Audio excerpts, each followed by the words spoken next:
Сме овде еве да помогнеме на граѓаните на општина Радовиш, на општинската администрација, на колегите од Македонски шуми и да го оплемениме просторов градска корија со 8000 садници.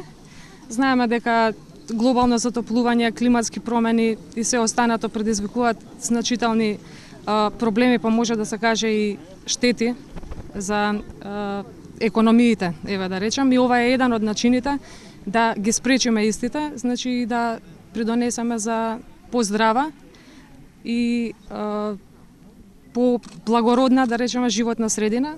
Денес ја овде сум да помогнам во истото во општина Радовиш. Во континуитет, значи последните неколку години, благодарение на иницијативата на владата на Република Македонија, се организира Денот на дрвото, акција која што еве беше поздравена од сите граѓани, масовно вклучени истите во самата акција. И оваа година, како и претходните, благодарение на организацијата на Македонски шуми, како и на Сдруженијето Ден на дрвото, општина Радовиш масовно се вклучи и по самото тоа што можете да го видите, дека вработените од сите институции, како и сите граѓани на Радовиш, апсолутно даваат допринос и во овогодишната акција на Денот на дрвото.